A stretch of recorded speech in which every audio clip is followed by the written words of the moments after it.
Hello, everyone. Good morning or good afternoon, depending where you are in the world. Welcome to our Q&A Cafe for Business by Design. Today, as you can see, we're doing output management for today, June the 10th, with Laura Herculo. And I just want to make sure that everybody knows that we are recording the session. So this recording will be sent out, I think, 2 days after this occurs through the GoToWebinar tool. So you'll have that auto email. And you'll get information on how to register for our next session, which is next Wednesday, June 17th. It's reporting on Excel add-on with Alex Waddell. So without further ado, I'll hand it over to Laura and I will mute myself. Fantastic. I think finally get to hand over the reins to Alex for next week. I'm sure after 3 or 4 weeks, everybody's ready for a new presenter.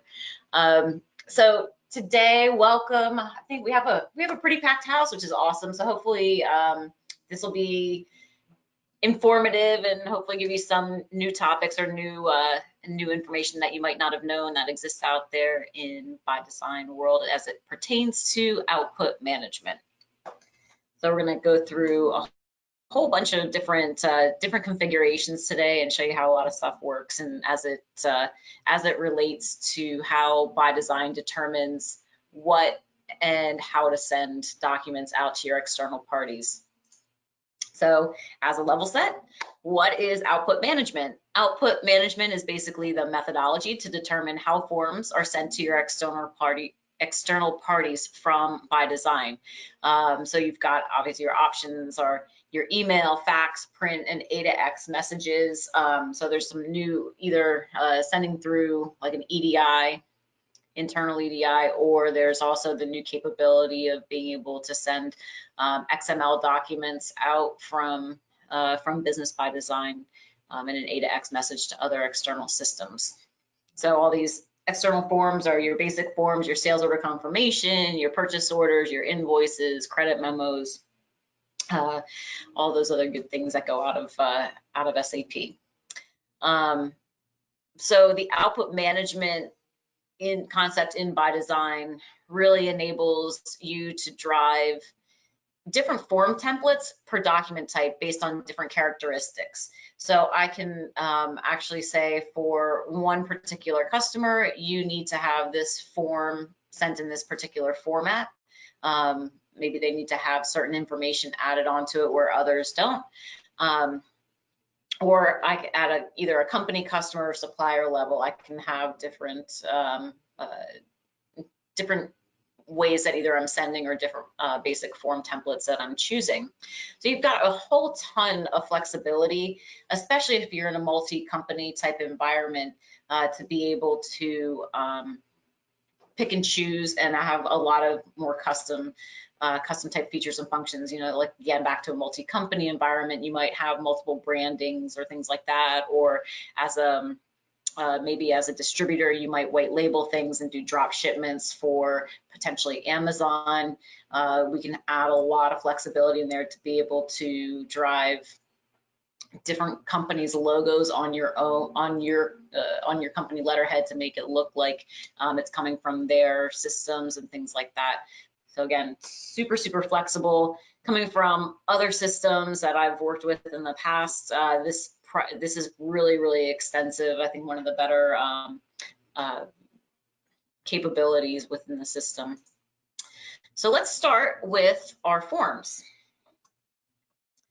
So as we start with overall in the forms concept within Business ByDesign, there is what we call the master template. And so this is basically your overall default layout for every form in Business ByDesign.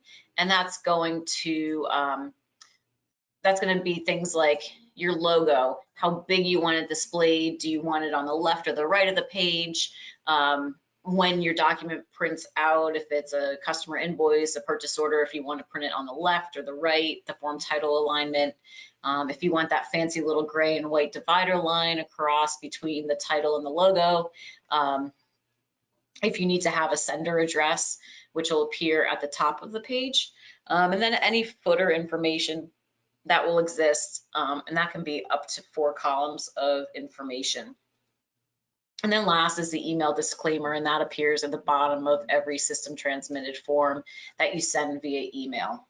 So that could be your company's privacy policy or things like that.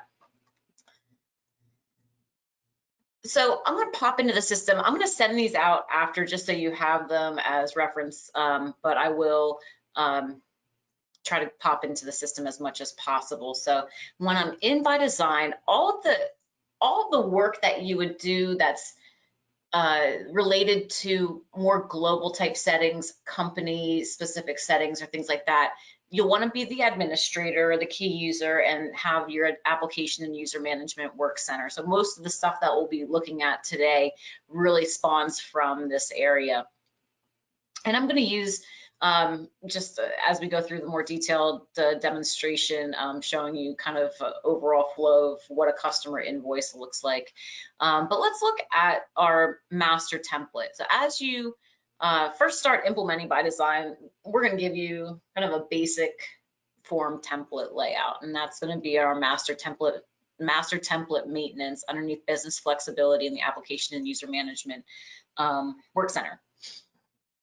And so within the master templates, we're always going to select our form master. And you'll see in here that you've got the default form, and that could be essentially if you have a lot of different rules. So again, back to that multi-company or multi-party sort of scenario, it's always best to have a default. So if it doesn't find anything, the system doesn't bomb out and say, oh, I can't find a master template. You might have seen that before in things like, I can't find a communication arrangement, or I can't find an email address, or things like that. So I always recommend just having some sort of default if a rule isn't satisfied. All right. So within the different rules, so again, you've got your default, and so I'll look in here as my different, my form template overall is what I've got available. And so as I mentioned, you've got your logo, and you can determine where you want to put it, the left or the right, and then anytime you make some changes, you can always refresh, and it'll show you where those things are going to pop up as you start to change them. You can do a quick drag and drop for a particular logo. If you've got, let's see, if I've got some images in here, and I want to pull another logo in here, I can just take that and drag it in there, and that'll pop it back into the system, so I can upload that. So I don't need to go do a I don't need to actually do a find and search for that if I want to drop a new logo in. I can also remove it if I'm starting something and doing something blank. And then the title alignment. My recommendation always is to have your title and logo on opposite corners of the page. Otherwise, you might, depending on how big your logo is, you might wind up having it impact the title of the document. And the title alignment is really, it says customer invoice number 123, blah, blah, blah. And then you've got your header and whether I want to show that or not. There's also the ability just to enter a sender address if you've got sort of just a default or like where to remit things to. We can pop that in there as well, and that's going to show up just above this line. And then as we get to the footer, you've got all of your details, so I can choose to put 1, 2, 3, or 4. Obviously, they're going to sort of evenly space themselves out based on whichever ones you choose. As you go into it, if you are in more of a multi-language environment, we can add the footers in multiple languages that will align with the different form template selections that you have on the language side of the house. Right. And then the other part is just your email disclaimer. So this is, again, what will come along with that email output as you send it out to the customer or supplier. And then and if you wanted to change how that form template's going to look, so again, SAP, based on all the languages that they provide, all 13 or however many, if you change any of these, the dynamic form template will change to the different layouts, or if they are the predefined templates, they'll always come with with test data prepared for the company or the country specific version. So that's the form, that's the overall the form template and how we would, the master template and how we would utilize that. And then you can make your different assignments in here. So by clicking on assign, I can say, all right, for this particular company and for the output channel of email, always use this particular template. I can keep this blank and then it will just be overall, all output documents would come out for company 1000 based on that particular template. And then as just like an overall sanity check for you, if you're not sure, like I know, so especially if you have a lot of different triggers going on and you don't know, back again to that multi-company, and you don't know what's being selected when you choose something, you can quickly go in and put in your company and then how you're actually trying to send a document, and then it's going to automatically default to what it's going to choose in the system. So it's, again, another quick little sanity check in there. All right. So that is, again, basically the form master templates. Easy to copy those and create new ones if you need to, or I can just create new ones from scratch. It's going to kind of take the ByDesign default and then you get to edit it. So it's not like you're starting from a blank canvas. All right, so that is, again, the company specific, and that's going to be your sort of background master. But one thing to note is that that master template can be overridden on individual form templates. So as a good example, on a customer invoice, you might not want to send your remit to information or your banking routing information for people to remit payments to on supplier purchase order. So a lot of our customers will take that customer invoice and override the master template so they can put specific remit information on the footer of the form. So again, it's more flexible in nature, so you can add whatever you need onto the bottom of the form. So even in the case of like a purchase order, if they need to send in particular compliance information or things like that, and that goes across all suppliers, it's a good place to put those so they can see all that information. Okay, so the next concept as we take a step down from that master template is what we call the form template. So within a form template itself, there's two different groupings within a form. One is called the form template group. So within something like a customer invoice, you've got multiple types of forms that can come out that are of the invoicing nature. So you've got things like your invoice, your down payment, a credit memo, and then any other entity specific layout that you have required. So you might have multiple invoice layouts within a customer invoice form template group. So they're all considered templates, but they're all housed underneath one group. So I might have for customer A, form type 1, for customer B, form type 2. They would each be their own unique template. And then within each of the different form templates within a group, you've got variants. And this is what drives what the country and language variants and how they're determined automatically based on the information that exists within the customer supplier record or within our company.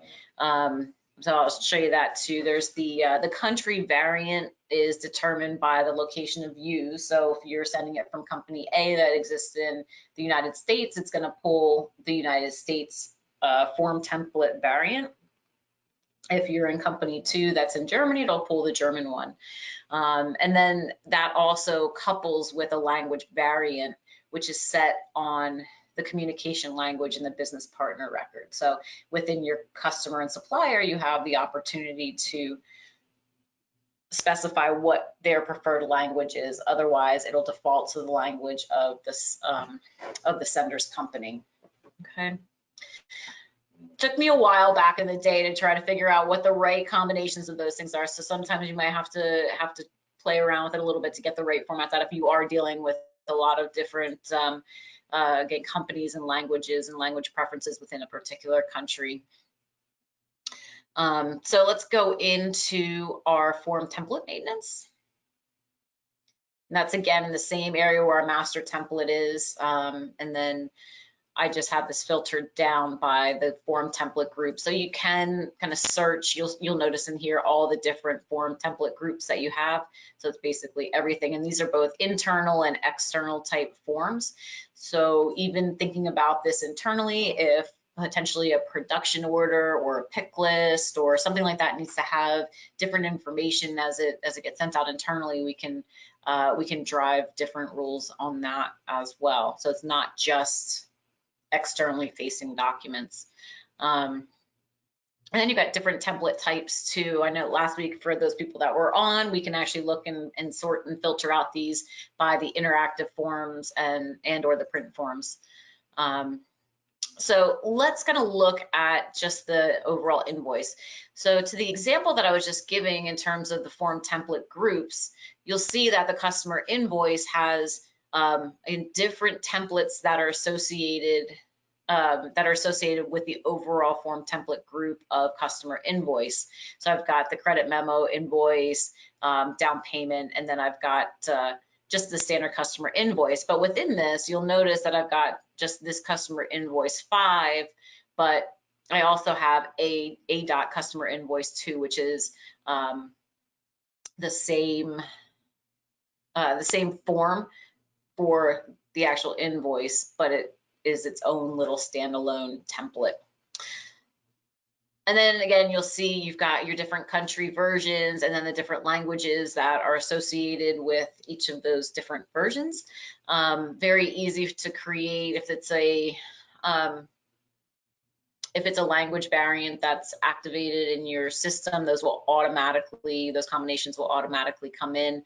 Or if I wanted to, let's say again, maybe in for English, United States and English, I want to create a new language variant for Spanish. I can copy any of these new variants or these new templates as a variant. All right, and then I can just create that for United States. And then we can call it Spanish. And so that if I do have a customer that I'm shipping goods from company 1000 that has Spanish as their preferred language, the system will automatically change the language of the actual form content. So also kind of in conjunction with that, unless you're maintaining alternate languages for things like your product descriptions, that won't translate automatically. So you just have to keep note that if you are using a multi-language system and you want to have those available to customers outside of, you have to always maintain the product descriptions and things like that in the alternative languages. And then as I create either new templates or new variants, you'll have this little pop-up here that's called the form master template. So to the example I just gave, if it's a customer invoice, I'm going to put my remit information on there. I can simply uncheck this, and then it will allow me to modify the template on a form by form basis. And so we'll show you as we do that,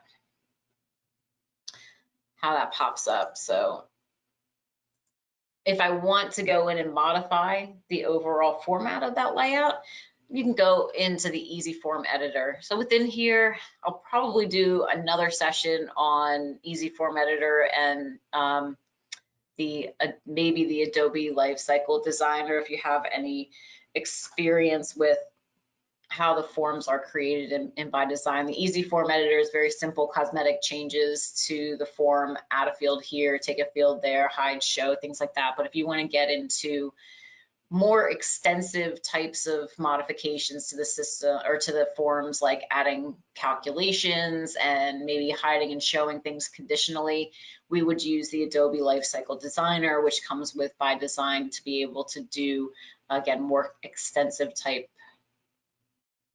form modifications. So I'm going to pop in just the easy form editor here, and this is where we make those changes to the overall layout. And you'll see just the standard content that you would as you go in to modify your form. But because I don't have that master template in use, you'll also see another tab that that will pop up in here that's called the layout. And there we go. And so that's going to look exactly like your the master template maintenance, and that this will allow you just to overwrite as an example data. There's also the capability in here to change as you're doing specific modifications to a form. SAP has kind of pre-delivered sample data for you, whether you're a company that really is like, I just have a base price list and a product and I ship it and I don't discount it at all, or to something super complex where I've got product specifications and multiple discount lists and lots of descriptions and things like that. So you can choose the different kind of baby bear, mama bear, papa bear type of data structure in there to see how that form will look, because as you know, you and I all know that if you work in an environment where you've got orders that have hundreds of lines, this just isn't acceptable to a customer. You'd have a 50-page order confirmation. So it's always good to check those out before you move forward. So you can have a little more flexibility on here where you can do a title alignment in left, center, or right as opposed to the master, but that's about it. On the detail side, the sender address is not going to be open there, but we can change the logo, change the footer information, and all that other good stuff. And once you're ready, we would just publish it. We can save it, close it, and publish it from the main screen as well. As I make changes to anything from the screen, you'll see that it's not published. So I just select it and I can publish it. If by chance you sort of make a mistake on something and you have to go back and revert to, again, very easy for me to go back and just select a previous version. Everything's going to be archived, so any changes that you made, you can always revert back. So if you do make some cosmetic changes that wind up bombing out or just not looking the way that you want it to, never fear, you can always go back. Or again, very easy just to delete any of these, and if you wanted to go back to the ByDesign standard, copy that and copy it and create a new template. And never fear that you're going to irrevocably change anything that the system has. Right. And so along with the form itself and the form template, you've got other options in here too. So I can maintain the general information if I need to update the description in there of what the template is and the template description. After I publish, you also have the ability in here to maintain an email template. So the email template is obviously whatever comes out as your email, different from the disclaimer, where the disclaimer is typically just text. The overall email can be really fancily customized to you know, the same types of things that you see from Amazon with pictures and things like that that are popping in there. So it's all going to be in HTML or HTML format that you'd want to put in there. And this one, we've got one in here that's really basic, but you can also add your different smart tags into these different forms that you're creating. So these different, like as an example, the sales order confirmation, thanks for your order, here's what you've got, and all the pictures of the clothes that you ordered. I can pull in any of the information that exists within this form template data set and pull it in as a smart tag to dynamically update that form. And to do that, if I wanted to figure out what I needed to pull in, we would again go into that easy form editor. I have this on our list here. So we've got our screens, what we've got. All right. So just to show you the email templates, like I said, are in an HTML or HTML form template that can be created. Your template has to be published. If you're still in modification mode, you won't be able to create that email template. Just publish it and then create the email. Any smart tags that you put have to have brackets around it, so it's not the curly cues, it's the brackets. And then to find that field tag, we can do that by going into the Easy Form editor and sort of looking up the data that's in there. So as an example, if I'm in the customer invoice, you'll see down below. So here within customer invoice, we want to pull in like the price and tax gross amount. So we'd want to be able to kind of pull in here. So if I'm in, just look at the contact information, and just to easily figure out what it is, just select any, probably the contact information, the letter, text, or anywhere you can add a field, and go into the details screen and then select add field. And as you open this up and try to find what field you're looking for, you'll always start with, so it'll be customer invoice, because that's the name of the form. So you'll take whatever name of the form is at the top level in brackets, and then whatever the data element that exists underneath. So as I go into price and tax, this is the actual field name. So in the example that I'm showing, if you wanted to show what the gross price and tax gross amount would be, we would do customer invoice with a hyphen and then price and tax gross amount. Always get the question about case sensitivity. I always am case sensitive in anything that I do in any of these areas, because I find that that's typically the default, that everything has to be case sensitive. So just adhere to that, and then hopefully everything should work out right. And again, that is extensive across all the different formats that you have that can go out via email. All right, so that gets to our email templates.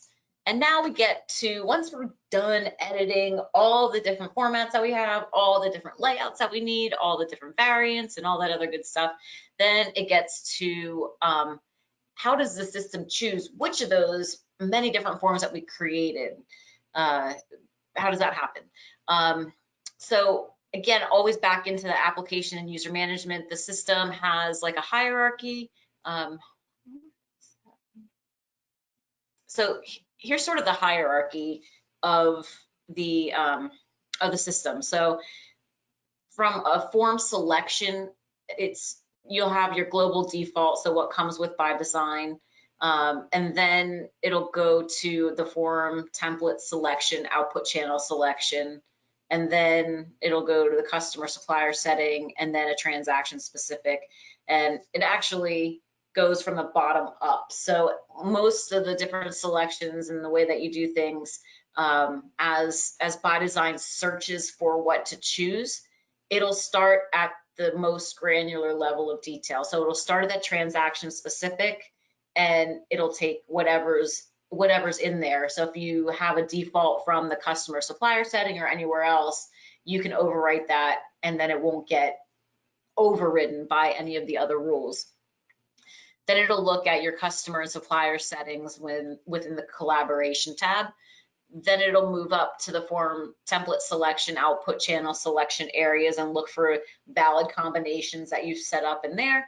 And then if it can't find anything, it'll just go to a global default. So whatever that default format is for that particular transaction. All right. So let's take again that customer invoice example. So you'll notice in here, this again, the rules are going to be determined from the top down. So as you are configuring your rules, again, this goes for everything else in the system too. So if you're doing things like automated purchase order creation is one of the ones that come to mind quickly, that aren't necessarily form or template driven. All the stuff is very specific up top, and then it works its way down until it can find until it can find a match. So if you have like your most generic thing for all the company set up at the top, it's going to pull that and just ignore everything else that happens. Okay. My recommendation here, so if you do have specific formats for customers or customer specific format templates for template groups that have multiple uses, again, customer invoice, prime example, it goes to invoice, credit memo, down payment, remittance, I think is another one that's in there. Maintain your rules for what it selects in application and user management. As we go into the customer side, the customer specific setup, you'll see that for like customer invoice and credit memo, they exist on the same line. So if you have a specific, very specific invoice format, then it won't select each of the different file formats or the template formats that you want. So that's always just my little recommendation in there if you've got very specific ones. So within here, again, you'll see you've got the different business documents that are sitting here. So I might have for one customer, invoice, credit memo, and down payment request have 3 different templates specifically to that customer. So you'll want to specify your different rules in there. So let's take a look at that in the system. And so to access the form template rules, you've got application and user management again, and your input and output management, and you've got your form template selection.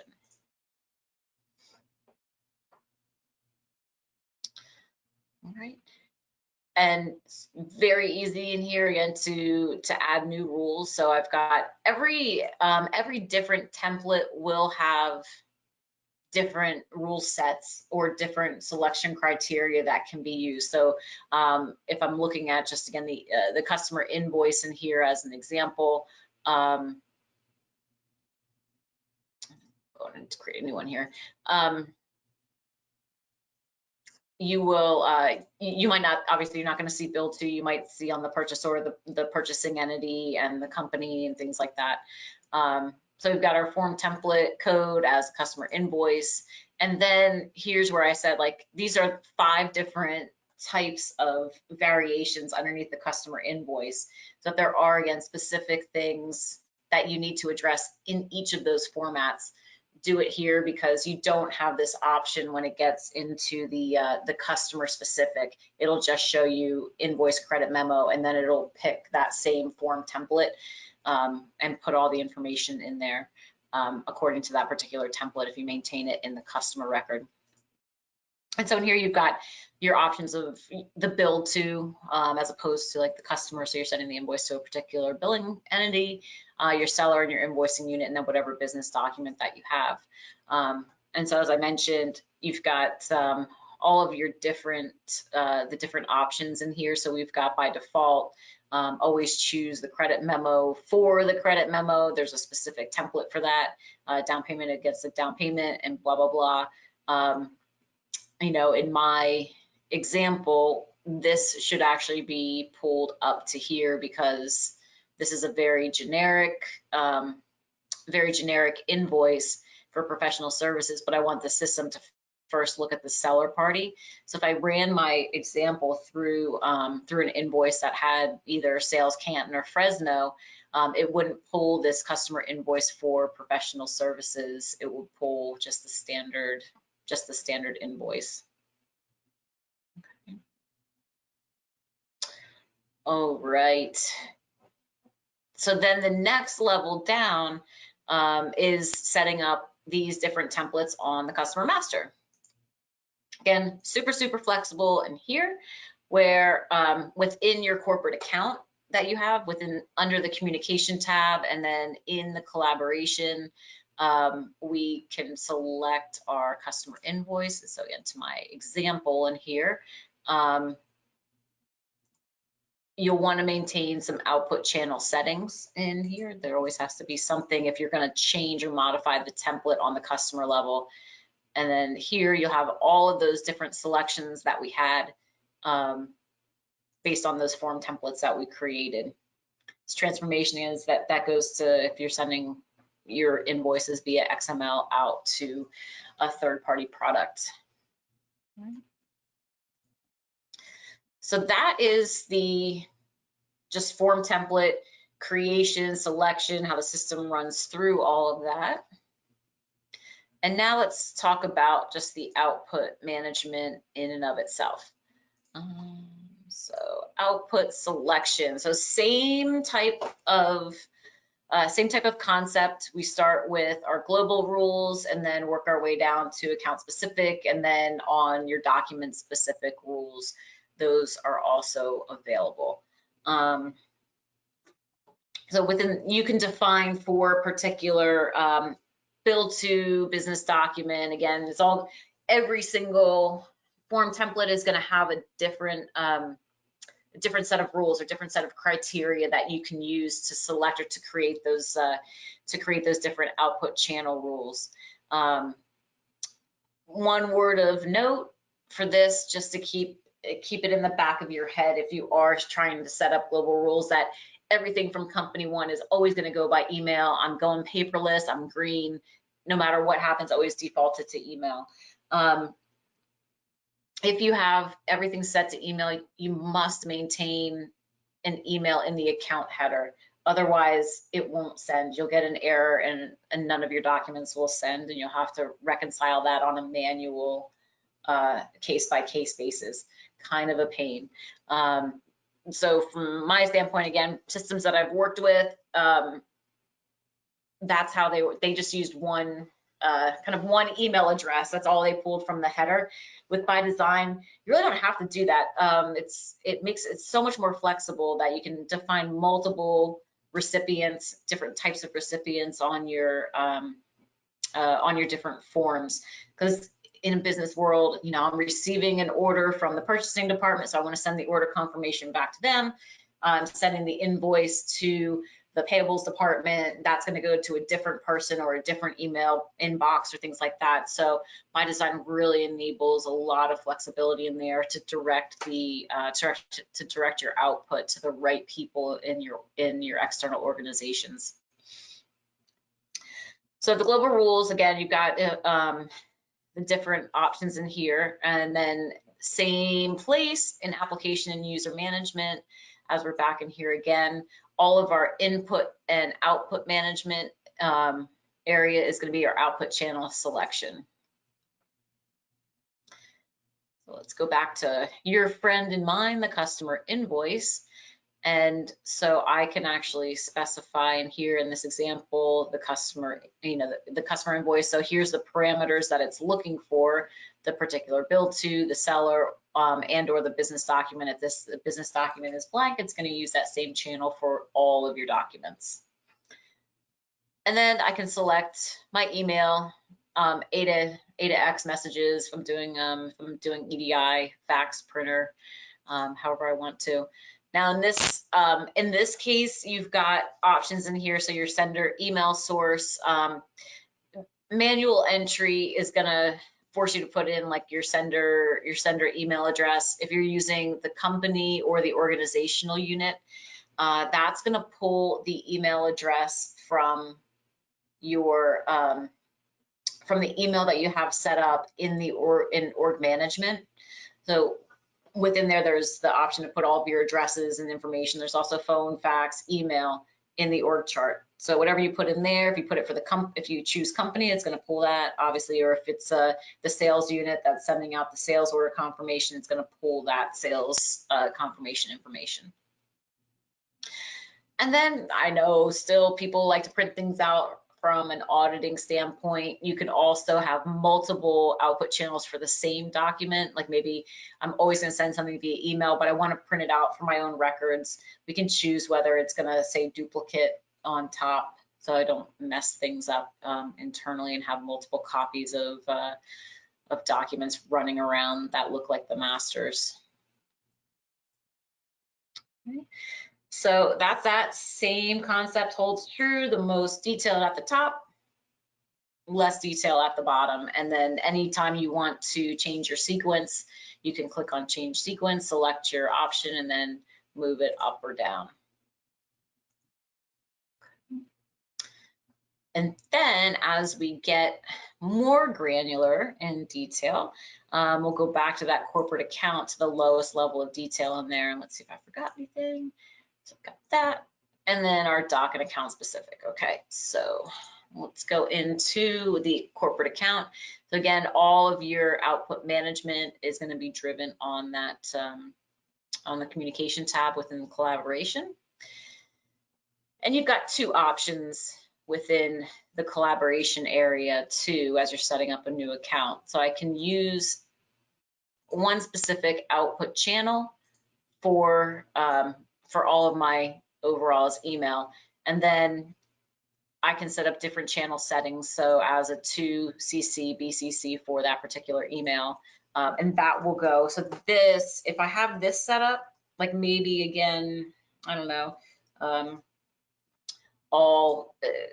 the company email, like info@company.com works one way, but all the transactional documents go to one other centralized email that people pull from.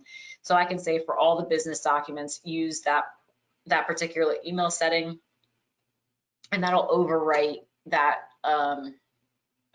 It'll overwrite what is set up at the account on the general tab. So again, it'll overwrite this and put in that other email address. All right. And then each of the other, if you don't want to use these for the different business documents, I can activate and deactivate certain forms if you need to. So if I don't always send out ASNs to the customer, I can deactivate those. But as I select the different forms, this is, again, your most detailed level where I can specify the output channel and then the different template that I want to use on that specific customer and that specific document. So as I mentioned earlier, if I did have a specific format that looked one way for the invoice for this customer and I needed to have different information that is non-standard on like the down payment request, you'll want to do all of this through the application and user management and not on the form, because you'll notice again that you don't have a form called down payment request in here as you do an application and user management, which is taking all of the different templates within the form template group. And then I can also specify, again, on a case-by-case basis, the different recipients.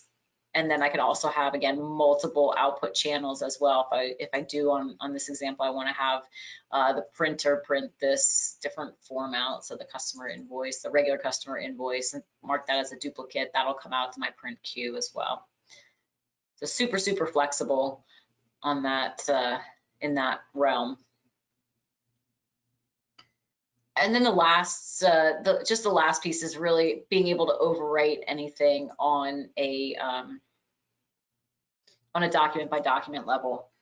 So if I just go in and create a manual customer invoice like we were just looking at, I'll order some dog food. Any of our formats, whenever you go into, you'll see that you've got edit output settings. So the system will go through all of that matriculation that it went through before to determine which template it needed. So it was going from sort of the most specific customer account information, sent it by email. I can always overwrite the template that I needed in there. I can change the language, send it by a different format. And then I can add the different settings. So again, on a case-by-case basis, if you need to copy someone else because maybe it's a really big deal and you need to copy a manager on something, we can do that as well. And then you'll see just your overall email text that comes along with that particular invoice. So this email text isn't the same as the email template. This is set up somewhere else.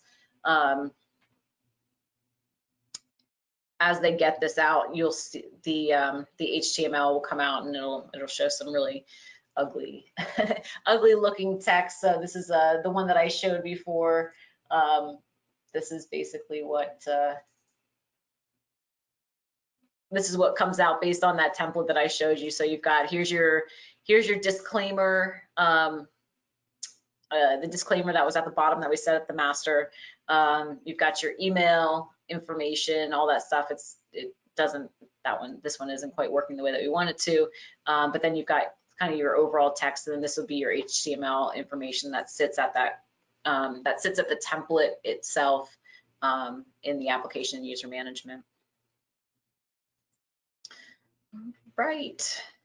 I think that about sums up hopefully everything that you have questions on or need or want to know about form template selection or output channel selection within ByDesign. We'll let you get 15 minutes, 13 minutes back in your day. And if you do have any questions after this or anything specific that you were wondering about as it pertains to output management, feel free to drop me an email or send it to sales@vistaviewsolutions.com and I'll get it as well. Great, thanks, Laura. And just to reiterate, for next Wednesday, June 17th, we have reporting Excel add-on. So please join us for that. If you don't know where to register, you can go to our website on our resources page, and we have all our Q&A cafes for both Business One and ByDesign. So have an excellent day. Great. Thanks, everyone.